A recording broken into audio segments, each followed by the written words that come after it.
Alrighty, ladies and gentlemen, I am Richard. This is Random Street Theater, and I have gotten to the second of the 1001 films you must see before you die. And that is The Great Train Robbery. That is from 1903. So the last one was from 1902. Yes, okay. Let me just make sure that my bookmark is proper. Bad bookmark. You bit my book. Anyway, yes, this is often called the first true Western.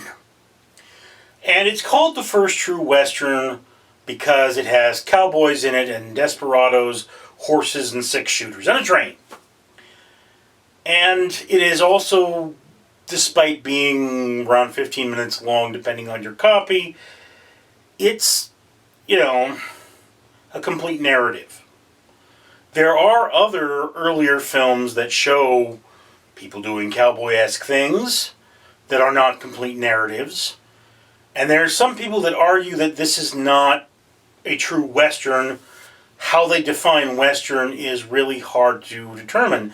But let's just remember the last film, A Trip to the Moon, was your first major sci-fi. It was not your first sci-fi.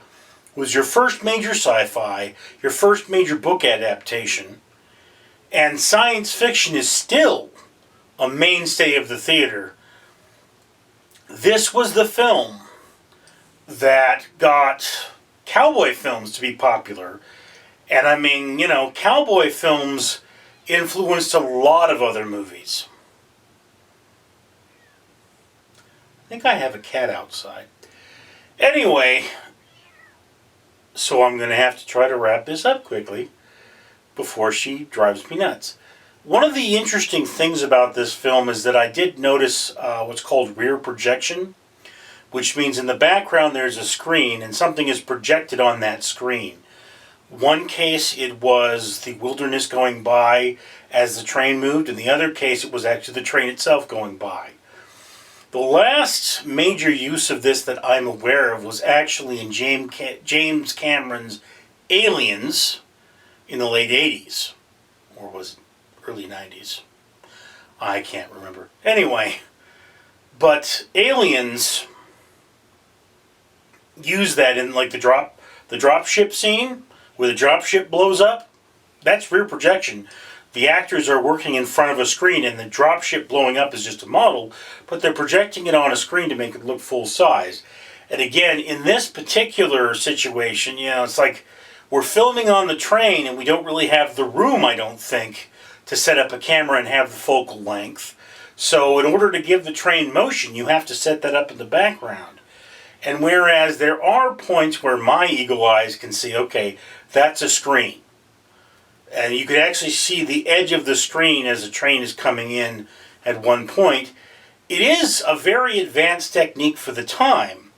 This is another wonderful example of movie magic. And again, whereas I can say you should definitely put this on your watch list, I'm not going to say that you're missing a huge amount by not seeing it. It's a free movie, it's on YouTube, it's a piece of history, it's great for history buffs like me. Also, if you can, the preferred version is the one where one of the characters points the gun and shoots at you at the beginning. There are versions where this happened at the beginning and there are versions where this happened at the end. And what this did at the time is it engaged the audience. You have to understand, they're not used to seeing things like this. This was an extreme novelty. So when that person pointed that gun at the audience and fired, some people actually were worried about getting shot for a second. Audience involvement. That's one of the first real examples of that as well. So yes, of course, put this film on your watch list. It is a piece of film history, and I think everyone can enjoy it. Some of the special effects are hokey by modern day. There is a mannequin, I guess it is, a poorly constructed mannequin for that matter, used in one scene, and I mean, I'm sure you can spot it if you watch it. And yeah, that didn't look all that great, but hey, for the time, this was a really good film. Changed movie history forever. Anyway, just my opinion. Love to hear yours. I'm Richard. Hello there. This is El Mouso Fabuloso, and I would just like to say, have you noticed how ridiculously sexy Richard is? Well, yes, he is sexy, and he is helping the environment. Promised to take a pound of trash out of the ocean through the company 4Ocean.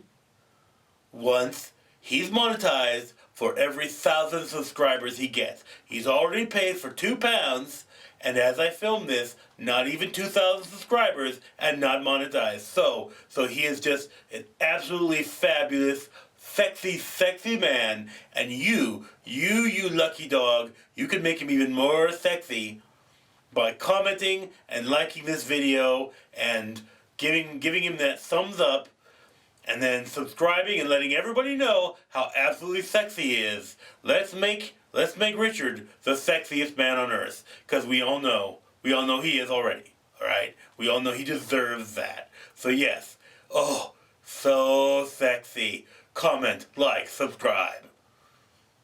I'm sexy too. Sexy in blue.